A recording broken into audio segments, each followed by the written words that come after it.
ጥቅሜ አልተከበረልኝም ብሎ ወታደር ሰላማዊ ሰልፍ የሚወጣባት ሀገር ኢትዮጵያ የመጀመሪያዋ ትመስለኛለች።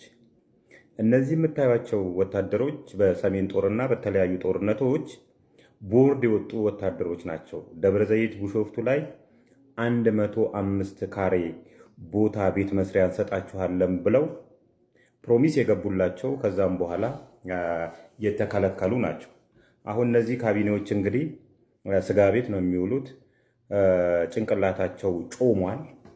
ኢቭን የነሱ ወንበር እንዲጸና የነዚህ ወታደሮች ደም መፍሰስ እንዳስፈለገ እንኳን ረስተውታል። ወታደርን እንዲያባረር ወይም ደግሞ በወታደር ሊበትኗቸው መሞከራቸው በራሱ በዛ ላይ ደግሞ ቢሾፍቱ ደብረ ዘይት ላይ እንግዲህ ወታደር ማለት ምን ማለት ነው የሚል ነዋሪው ያውቀዋል። እነዚህ ካቢኔዎች የጦርነት ጊዜ ጋንስር የሚደበቁ ከጦርነት በኋላ መሪ የሚሆኑ የድል አጥቢያ አርበኞች ናቸው። እነሱ ይሄንን ወንበር እንዲይዙ የነዚህ ወታደሮች በጥይት መመታት ነበረባቸው። ረስተውታል። ቢኮስ ደንድነዋል። ጉቦዋ ደንድኗቸዋል። ሌብነቷ ደንድኗቸዋል። መመካከር የሚባል ነገር የለም። መነጋገር የሚባል ነገር የለም። በቂ ምክንያት አይሰጡም። ወይም በጉልበት እንትን ሊሉ ይፈልጋሉ፣ ወይም ደግሞ በመሸሽ ነገሩን ለማለፍ ይፈልጋሉ። ለምንድን ነው? ሀገሪቷ እኮ የጸናችው ወታደር ነው። በዚህ አጋጣሚ አንተ ጋንስር ተደብቀ ባመጣው ፍራቻ አይደለም ዛሬ ኢትዮጵያ የምትባለው ሀገር ኢትዮጵያ የሆነችውና እንዴት ነው ይሄን ያህል መደፋፈር የመጣው? እንዴት ነው ይሄን ያህል መድድር የመጣው? እንዴት ነው ይሄን ያህል መጮም መደነዝ የመጣው? እንግዲህ መከላከያ ሚኒስትርስ እንዴት ይሄን ያህል ዝም ትላለህ? ልጆችህ ምን ያህል መስዋዕት እንደከፈሉ የምታውቀው አንተ ነህ። አንድ ካቢኔ 105 ካሬ ቦታ አልሰጥም ብሎ ወታደር ሰላማዊ ሰልፍ እስኪወጣ ድረስ እንደዚህ አይነት መበደል ከየት የመጣ ነው? ይህንን መከላከያ ሚኒስቴር ሆነ እዛ አካባቢ ያላችሁ የመከላከያ ሚኒስቴር ተቋማት ጣልቃ ገብታችሁ እንትን ልትሉ ይገባል። ሌላው ሰላማዊ ሰልፍ ይውጣ። ለምን ተብሎ ነው ወታደር ሰላማዊ ሰልፍ የሚወጣው? ኢትዮጵያውያን በጣም ይቅርታ አድርጉልኝ።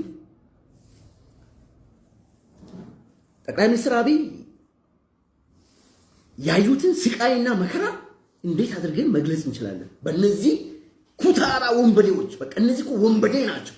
የኢትዮጵያ መከላከያ ሰራዊት ሬንጀር ለብሶ ዩኒፎርም ለብሶ የመጣ ቆስሎ የመጣ በክራንች ቢሮ ሲመጣ አንተ ማን ስለሆንክ ነው የማታናግረው? ማን ስለሆናችሁ ነው እናንተ? ከማን ምን ስለሆናችሁ ነው? አንድ ቀን እኮ እነዚህ ልጆች የከፈሉትን ዋጋ ጫካ ሄደ ግንባር ሄደ ከፍላ አጣቅ ሮንድ እንኳን ወጣችሁ ቢራ የጠጣችሁ ነው የምታመሹት። እናውቃለን እኮ እያንዳንዳችሁ ሮንድ የከተማውን ፓትሮል ቼክ እናርግ ብላችሁ 5 ስታር ወይም የሆነ ትልቅ በወረዳ ከተማ ውስጥም ከሆነ ቢራ እየጠጣችሁ ነው አይደል እንዴ? ጸጥታውን እየጠበቅን ነው የምትሉት? ማታፍሩ። አንድ ወታደር እኮ በአውሮፓ በአሜሪካ በጣም ክቡር ነው።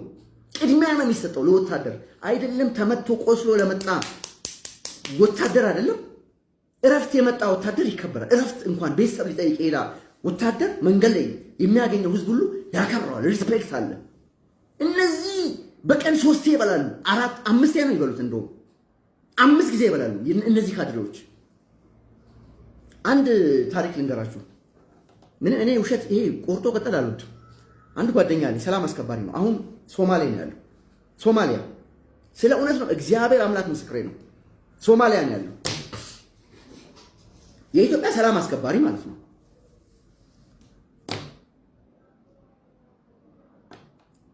ወንድሙ ከሱ ጋር ስልክ እያወራ ወደ ቤት ይሄዳል። ከተማ አምሽቶ የገጠር ልጅ ነው። ከከተማ ወጣ ያለ ያው ገጠር ነው የሚባለው አይደል? የከተማ የገጠር ልጅ ነው። ከተማ አምሽቶ ወደ ቤት እየሄደ ነው። ከተማ ያው ሁላችንም ሄደን ሻይ ጠጥተን ፊልም አይተን ምናምን ተዝናንተናል። ወደ ቤት ምን ሄደው ገጠር ልጅ ወደ ገጠር እየሄደ ስልክ እያወራ ነው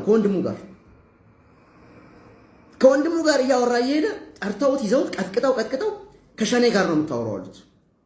አይደለም ከወንድሜ ጋር ነው ማውራው፣ ይሄው ስልኩ አልተዘጋም። እውነቴን ነው የምነግራችሁ ኢትዮጵያውያን፣ ከወንድሜ ጋር ነው እያወራሁ ያለሁት። ይኸውት አናግሩት እያለ አይ ከሸኔ ጋር ነው በዚህ ሰዓት የምታወራው። ስልኳ ወንድምየው ሶማሊያ ሰላም አስከባሪ ነው፣ የኢትዮጵያ መከላከያ ሰራዊት። ስሙን መጥቀስ አልፈልግም። ማዕረግ አለው፣ ከፍተኛ መኮንን ነው። ይኸው ወንድሜ ነው፣ ይኸው አናግሩት። ስልኩ ራሱ የኢትዮጵያ ስልክ አይደለም፣ የውጭ ሀገር ስልክ ነው፣ የሶማሊያ ስልክ ነው። ኮዱን እዩ አናግሩ እያለ ያላተሙ ወስተው አሰሩት። ከዛ ጠዋት እናቱ ሊጠይቁ ሲመጡ ዋስ ተባለ። ለዋስ የተጠየቀው ህይወቱን ለመቀየር በ700 ብር ተስማምቶ የቀን ስራ እየሰራ በረሃብ ብዛት ምሳ እስኪመጣለት መጠበቅ አቅቶት በቆርቆሮ አጥር እንደተደገፈ ህይወቱ ያለፈው ወጣት ጉዳይ መላው ማህበረሰብ እያሳዘነ ይገኛል። ወጣቱ ሁሴን በአላባ ዞን በአንድ አርሶ አደር ማሳ ላይ በቆሎ ለመኮትኮት ተቀጥሮ ስራውን ከጠዋት ጀምሮ በባዶ ሆዱ ሲለፋ የነበረ ሲሆን ምሳው እስኪመጣለት ሳይቆይ ህይወቱ ያለፈ ሲሆን ይህም በከባድ ድካምና ረሃብ ምክንያት እንደሆነ ተገምቷል። በመሆኑ ማንኛውም ቀጣሪ ሰራተኞቹ ማንነትና የጤና ሁኔታ አስቀድሞ እንዲያረጋግጥ ፖሊስ አስቸኳይ የጥንቃቄ መልእክት አስተላልፏል። ሐሳባችሁን በኮሜንት አጋሩ። ፎሎ በማድረግ ቤተሰብ ሁኑ። ረሃብ ይዘንባል በመላ ሀገሪቱ አውርደን አንጎርሰው አይበላም መብራቱ። አያ ቤት ቢበላ ቢታኘ ካምፖሉ በማዳበሪያ አርገን ታሽጎ እንደህሉ እናዳርስ ነበር በየማዕከሉ። ወግ እንዲል ቀናቸው እሱን እንደበሉ። አዱዬ በእናትሽ እንዲያው በፈጠረሽ ተይኝ፣ በፈጠረሽ በቃ እየለመንሽ ነው። እንኳን ጎዳና ላይ ያሉት አይደለም እኛ የምንበላውን አተናል። ይኸውላችሁ አንድ አቬሬጅ ማስተርስ ያለው ልጅ ደሞዙ 18000 ብር ነው። 18000 ብር 16000 ብር የቤት ኪራይ ይከፍላል። ከወር የምትተርፈው 2000 ብር ነች። 1 ሊትር ዘይት 400 እና 500 ብር ነው የሚሸጠው። ጤፍ ስንት እንደሚሸጥ እንቁላል ምናምን ብዬ ያልዘረዘርላችሁ። 1 ሊትር ውሃ 70 ብር ነው የምትሸጠው። እና ተውን እስቲ በቃ ማለት እኛ በተአምር እየኖርን ነው። ጾም ጸሎት እያወጅንም ቢሆን እየተራብንም እየተቸገርንም እንደምንም ብለን እንዳልተቸገረ ሆነን ከዛም ከዚህም እያሟላን በቸርነቱ እየኖርን ነው።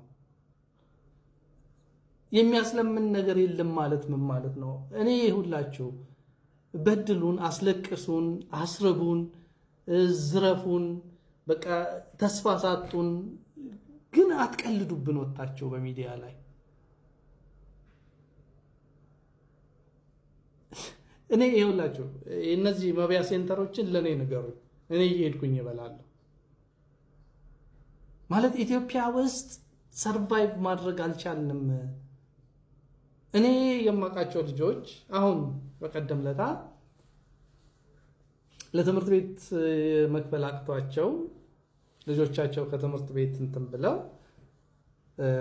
ቀርተው እኔ ነኝ ብር አውጥቼ በቃ እኔ በእውነት ነው የምላችሁ በቃ አንድ ሳምንት ጾም ጸሎት አውጃለሁ አልበላም ብዬ ያንን ብር አውጥቼ ወስጄ ሰጣቸው። እንደዚህ መናገር አልፈልግም ነበር። አንድ ሳምንት ጾም ጸሎት አውጄ ነው ያንን ብር የሰጠኋቸው። በቤቴ ቁጭ ብዬ እየጸለይኩኝ የእግዚአብሔርን ቃል እያነበብኩኝ በቃ የምግቤን ገንዘብ ወስጄ ሰጥቻቸው ነው እንትን ያሉት። በእናታችሁ አትቀልዱብን። ይሁላችሁ ምን አይነት ስርዓት መሰላችሁ ያቋቋማችሁት? ሳሪስ ምናምን ሴተኛ ዳሪዎች ተሰብስበው እየሸጡ ነው። ከአትክልት ተራ ግን ሎሚ አምጥታ ለመሸጥ መንገድ ላይ የምትቆመውን ሴት በርግጫ እያለ እንትን የሚል ደንብ አስቀምጣችሁብን እንዳንሰራ እንዳንበላ ተስፋ እንዳናደርግ እያደረጋችሁን ነው። ከዛ በኋላ የሚያስለምን ምን እንደሆነ አናቅም ትሉናላችሁ። በእናታችሁ ተውን፣ በእናታችሁ በቃ እሺ። የምትራቡት ከተማ እንዲሰራ ነው፣ ለነገ ለልጆቻችሁ ተስፋ ነው ምናምን ብላችሁናል። በቃ እሻመናችሁ፣ እኛ እንሙት ልጆቻችን ይኖሩ፣ ግን አታላቅጡብን። ኢትዮጵያ ውስጥ የሚያስለምን ነገር የለም ትሉናላችሁ እንዴ? 4.8 ሚሊዮን የተፈናቀለ ሰው እኮ ነው ያለው። በየአራቱም አቅጣጫ እኮ ኢትዮጵያ ውስጥ ህዝብ ይገባል። አዲስ አበባ ውስጥ እኮ የስራ አጡ በጣም ብዙ ነው። ኧረ እግዚአብሔርን ፍሩ ማለት እሺ፣ ህዝብን አትፍሩ። ይህንን ታሪካዊ ኃላፊነት እጃቸው ላይ ያስቀመጠው እግዚአብሔር ነው። ቢያንስ እግዚአብሔርን ፍሩ። በጣም ወድሻለሁ፣ በጣም አከብርሻለሁ። እግዚአብሔር ሞገስና ጥበብን ይስጥሽ።